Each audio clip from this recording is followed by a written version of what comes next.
Hey everybody. Hey everybody. Hey y'all. Welcome back to Glowing Naturally. My name is Cecily, or you can call me Cess. If you are new here, welcome. If you're coming back, welcome back. I'm really chilling, y'all. This is a chill live. Of course, I'm really just answering questions that I've already received, but hopefully people do tune in. If people tune in, yes. But yes, I'm very excited because I've never gone live on here. So this is a first. This is a first.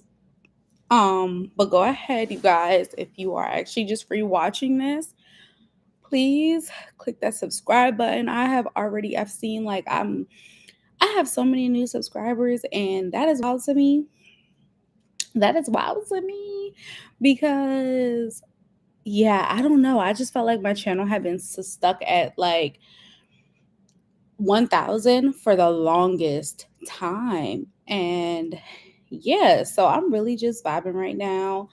Um, what I'm going to do is just kind of really go to my TikTok, answer some questions I have there, and then go to my YouTube comments. And then I'm going to go to my Instagram. So I have comments on a lot of different things, a lot of questions.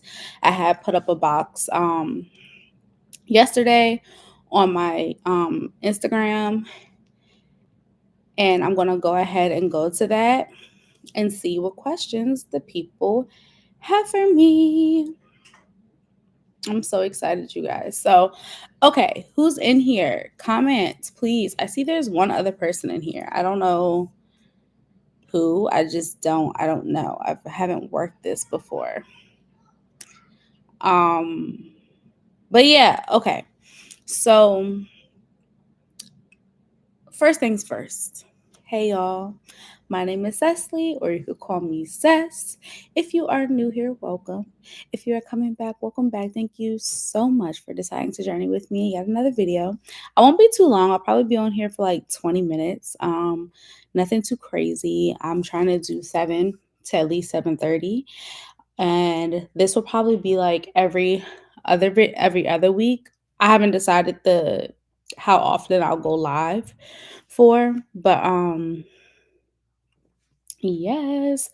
So let me share that I'm live.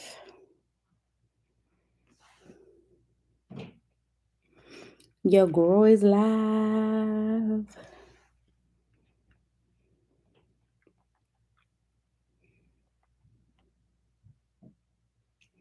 All right. So pretty much what I'm going to be doing. Let me start off with saying who I am. My name is Cecily. I am a social worker. I have been in this field officially since 2018, only because that's when I graduated undergrad. I actually feel like I've been in here longer with the internships, the experience, all of that. I say in here in the field longer. But yes, so one thing I have learned like in this experience is that this field is truly what you make it. You can go as far as you want. You can kind of stop when you want. But like I said on my TikTok the other day, the money is where the licensure is. Okay. And that is the wholehearted truth. Like, you're not in this field of social work, babes, you're not going to make money if you don't have that master's. You're not going to make good money if you are not licensed. Now, I'm gonna also reel that in. If you're coming in, y'all comment in the chat. I really want to talk to y'all, engage with y'all. But Yeah, I'm talking about social work in my life right now because I'm just going live. I don't have a video. I didn't do a video today, like a sit down video. I wanted to answer a lot of questions that I've been getting. But yeah, so one thing I mentioned on my TikTok is that you really don't make that much money if you don't have a degree in social work. One, you have to get a degree. You have to get at least a bachelor's in social work. But nowadays, they want you to be licensed to be anywhere in the hospitals, the schools, child welfare system. They really want that license. Now, right now, I am currently in my training in child welfare. So I'm a foster care social worker. I'm not in CPS, y'all. CPS is different. That's Child Protective Services. I'm in foster care. That's a different department. Child Protective Services is an entirely different department than foster care, right? But yeah, so I don't know. It's just one of those things where I make good money. I don't have my license, but I also have 10 years of experience. So it's kind of like it's hard to say, "Oh, you won't make good money if you don't have a license." I'm not gonna say that, but is it harder to make good money? And when I mean good money, I mean like good is relative to you, right? Maybe when I'm living with my mom 5 years ago, 60,000 was good money because I didn't have to pay rent. $60,000 now, when I'm paying almost $2,000 for rent, is not the same. It's not going to be good money. You get what I'm saying? So I do make upwards of six figures, but I won't say exactly what I make. But yeah, it's just one of those things where I have experience, y'all. So if you're going to be in this field, make sure you put all of your internships on your resume. I don't care if you was there for 6 months. I don't care if you was there for 3. I don't care if you was there for 2 years and the people didn't like you. They 9 times out of 10 won't call those people for references, but make sure you put that down because you still got the experience. Whether or not you like the job, whether or not you like the workers that work with you, the supervisors who supervised you, put it down as a reference. Not a reference, but put it down on your resume because that is experience. You still had to intern there.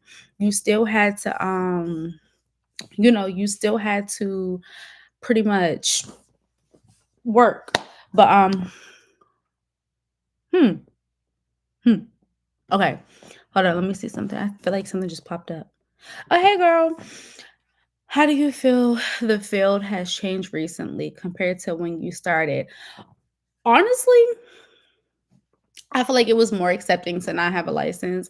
I feel like at the beginning of me starting off as a social worker, it was more acceptable to not have a licensure. People actually did the work. They actually came to work, did the work. It was more social workers. So the people weren't burnt out. Now, I feel like social workers are being overworked because they're starting to make it to where, oh, you need to be licensed in order to be a social worker. But if you need to be licensed to be a social worker, you got to take that exam. If you take that exam and you fail, you can't be at that job, which now is putting a lot of pressure on the social workers who are already there. So it's one of those things where it's a cycle, but I honestly feel like it has changed drastically. Like the social workers are depleted. Like they are overworked, they are burned out, overworked and underpaid. So I just feel like people are trying to find easier routes in social work. One thing I don't agree with is the idea that social workers should be able to work from home 100% of the time. Granted, if you're a therapist, cool, but as a social worker, you got to be in the community. You got to be boots on the ground. Like you have to talk to the community. So that's one of the things that I'm like, "Ugh, I do wish this panoramic. I don't want to like get blocked, but I wish it didn't happen because people are too comfortable with being in the house and working in the house and being at home all of the time when a lot of our work takes place in the communities. But all right, so that's one thing. If you want to go more in depth about that, I can. Let me go to this question. Um Okay. If you are obtaining your master's, do you have to get your license if you are not planning on going the clinical route? Um, Yes. If especially depending on what you wanna do. If you wanna do medical social work, forensic social work, school social work, yes. Even if you're not going the clinical route, you still at this point, 2024, you need your license. Had it been a few years ago, no. But now, 2024, yes, you need the licensure. Um, you at least need a master's. I will never ever tell my social workers to stop at a bachelor's level. I'm sorry. That would be doing you a huge disservice if I'm like, stop at the bachelor level. You got to get that master's, sis or bro. You got to get that master's in this field. Now, you can make it work for yourself any other way. Like, if you want to be a life coach, if you want to be a career coach, anything like that, yes, but it's very detrimental. I saw a post the other day where someone was like, I'm glad that we're creating these safe spaces, but there's a lot of people who don't have a license, and you open people up and don't know how to close people. That's traumatic. And that is, you can cause somebody to go into a psychotic break. You can cause someone to be reliving their traumas and you don't know how to close them. It's so rough. Like, if you don't have any background in that particular trauma that you're speaking of, it can be very detrimental to someone's mental health. But that's a whole different story for a whole nother day. But I would recommend, highly, highly recommend you get a license. Um, what Can you explain what the L stands for in LMSW? Oh, licensed master social worker. So, um, there's two levels of licensure: post grad school, which is after you get your master's, which is a LMSW, or LGSW, which is a licensed master social worker or licensed graduate social worker, and an LCSW is a licensed clinical social worker. Some states have LCSWC, which is licensed clinical social worker clinician, and then you have licensed clinical social worker. If you want to be a clinician, get the LCSW. If you don't, just stop at the LM. I'm just going to be honest. That LC is really if you want to provide therapy. But if you're in a school setting, you're going to need that LC because you're providing therapy inside of school settings. Even if you don't think even if you don't think that is clinical work, that is, because you are speaking to these kids um, daily. Daily. If you think that you're not going to be talking to them kids daily, you are sadly mistaken. So if you're going into school social work, you will be talking to them daily. I don't care if you have a set day for them. Tuesdays is their day at 12 p.m. No, they're going to be knocking on that door every single time they want something, whether it's a snack, a conversation, or just some space, a safe space.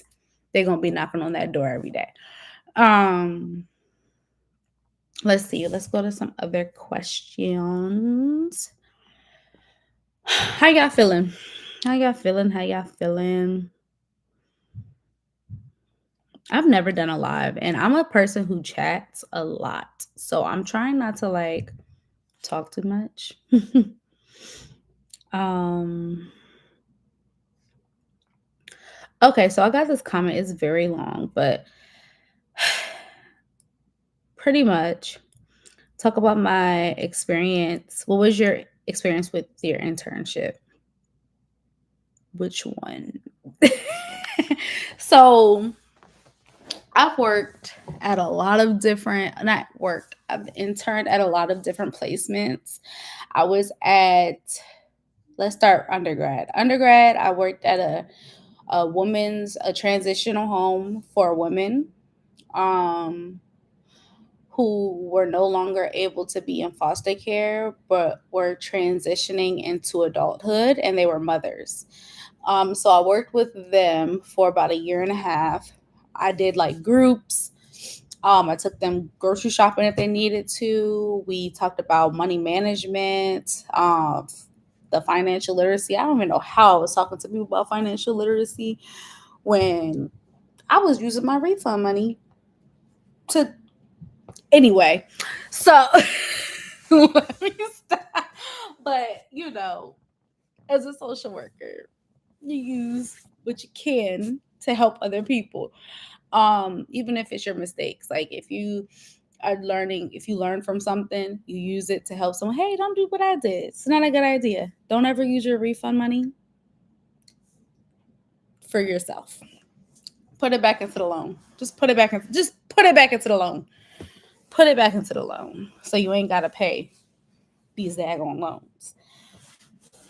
I did that. I was CPS. That was when I started. I did investigations unit. I did permanency. I was there for a year. Um, then grad school, I did the school. I was on school social work. I was an intern for school setting, in a school setting. And then I did Shepherd Pratt. Shepherd Pratt is a psychiatric facility, and I was on the boys adolescence unit, 11 to 17, y'all. That was a very traumatic experience for me.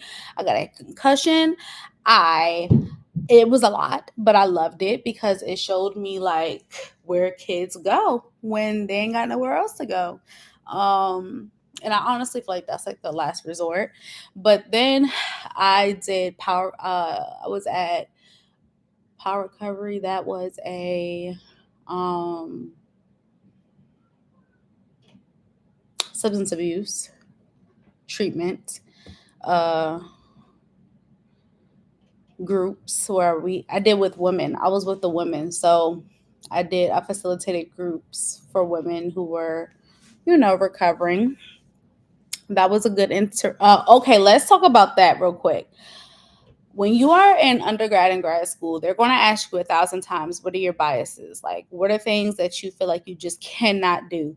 What are areas that you feel like you can't work in, whether it's sexual abuse, substance abuse, like domestic violence, whatever it is, what is it something that you feel like you can't work in?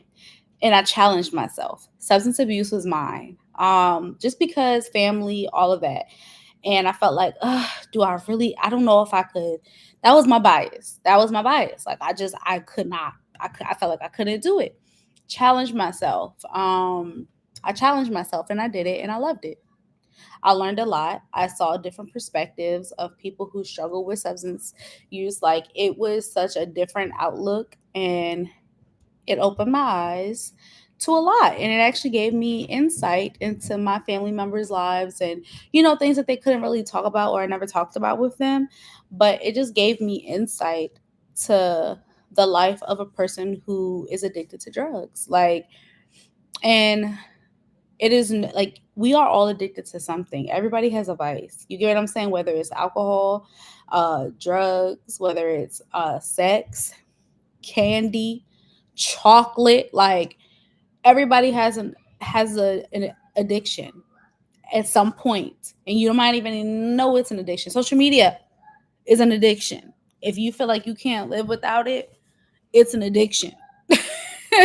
So yeah, like we have to really tap into that part when we're like going into judgment, because one thing I will say is your biases come from a place of judgment.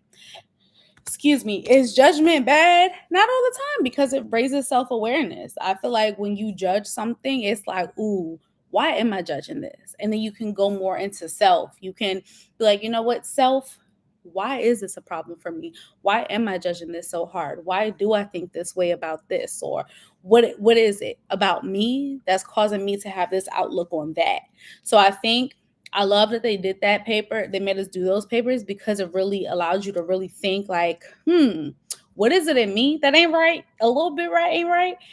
That I have a problem with this, And I feel like that helps because it learns your triggers, something that in the field, you could come across something like, say if substance use was a problem for me, like, and I really couldn't deal with it. I didn't even acknowledge that it was a problem for me.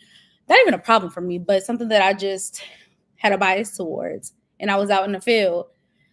and I saw somebody using, like, and I just turn my face up at it or something. Like, you have to really acknowledge all of that in this field. But yes, so if y'all have any questions, y'all can type them in here, because this live is not going to be long. It's not going to be a long Q&A. But let's see, your area of interest as a social worker: school social work and child welfare. I think those are my main two. um I don't know if I ever go, if I think I am going to go back into the school system, but through the county, like the Montgomery County government, so I can provide therapy in school settings, but still work with the government. You know what I'm saying?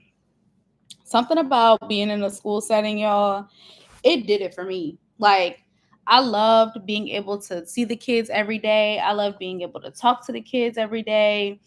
I love being part of their stories, just their growth. That work that they was doing, you can see the growth. You know what I'm saying? Like, you can see them every day. They come to you and they get excited about, something they discovered about themselves. Like, Miss Lancaster, guess what I found out? Guess what I did? It's just that brings me joy. But what also brings me joy is what I'm doing now, and knowing that I can help reunite families and kids with their parents, or lead them to the right foster family. You know what I'm saying? Like, stuff like that actually brings me joy. Like, knowing that I can help out a little bit more each day, that's my interest. So kids, one, are my interests, but more so in the school settings and child welfare system. Yes, so those are mine. um Interview experiences in what area? I hate interviewing, y'all. I ain't gonna lie to you.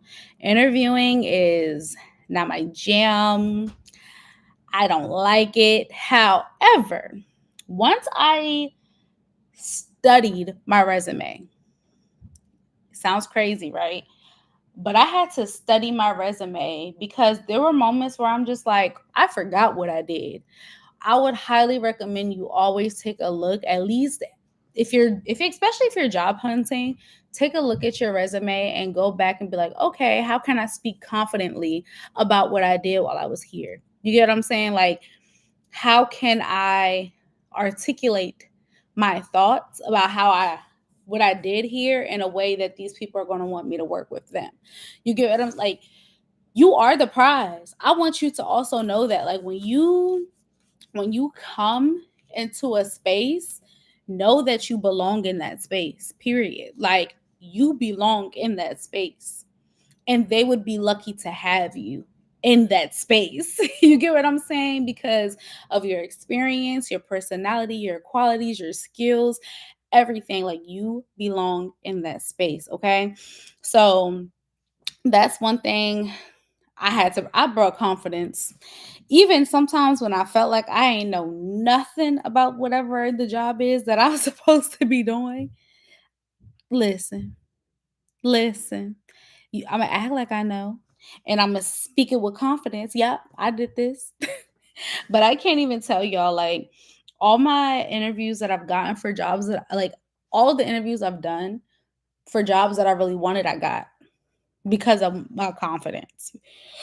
Because I knew this is where I needed to be, and this is where I belonged, and this is where God told me. I don't ever, let's be honest, I've applied to a lot of jobs, but I have been so intentional with my job hunt that I don't apply to a job that I don't want and that I don't feel like I'm going to get. I applied to this job May of last year. I didn't start working until October of last year, but I knew I got that job even when I didn't get that offer until August. So you got to know, like you know that that job is yours, babe, okay? That job is yours.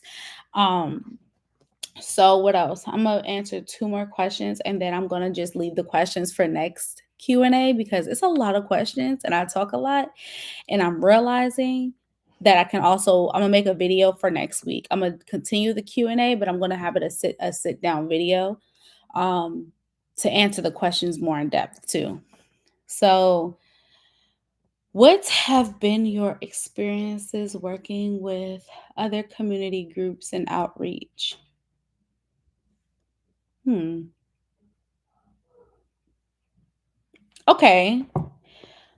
One job that I will say when I was a program manager, when I was a program manager for that youth gun violence program, y'all, that job, we did a lot of outreach. And that I think that job got me out my comfort zone.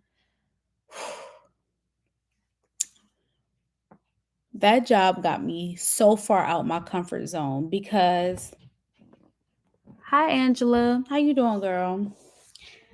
How you doing? But that job got me so far out of my comfort zone because I was what? I was one, a program manager. I have never been a program manager, nothing of the sort, y'all. Like a program manager who had to lead 25 people into doing work in the community, gun violence, to stop gun violence. Y'all, I have never done anything remotely close to gun violence. And I was a program manager over this.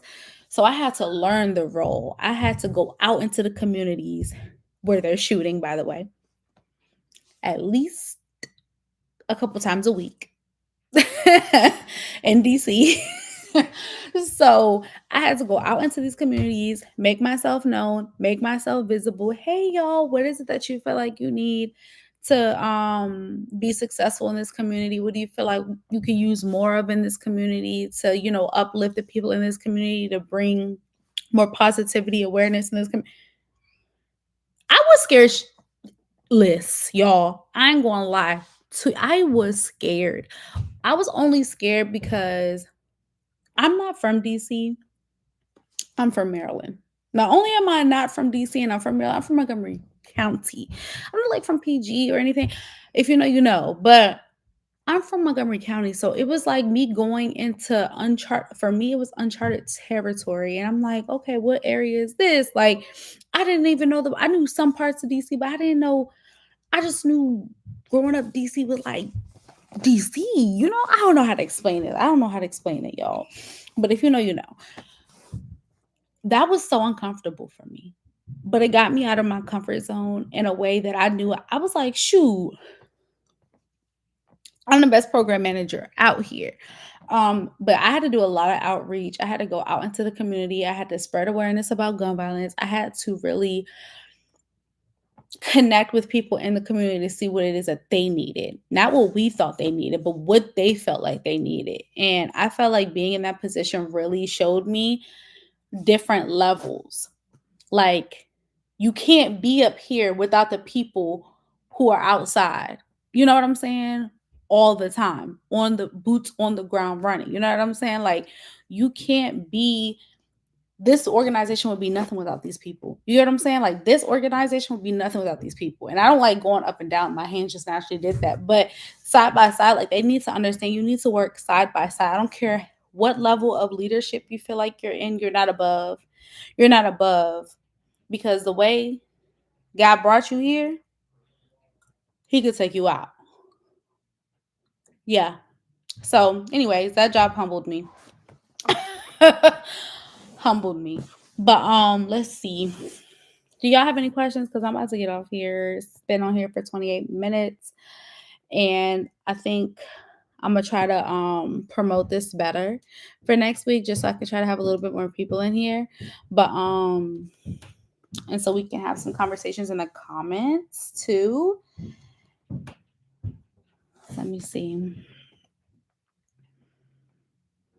Um, Sorry, y'all. Y'all on camera.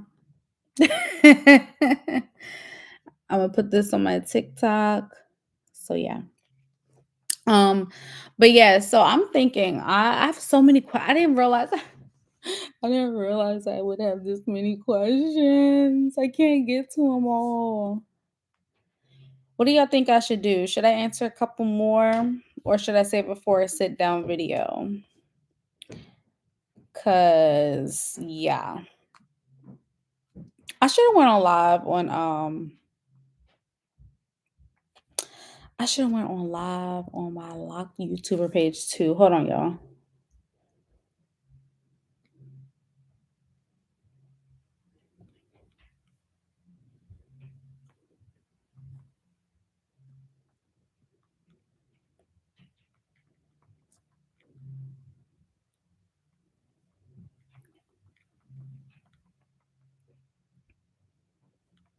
All right. So yeah. So I'm gonna go live on my what is this?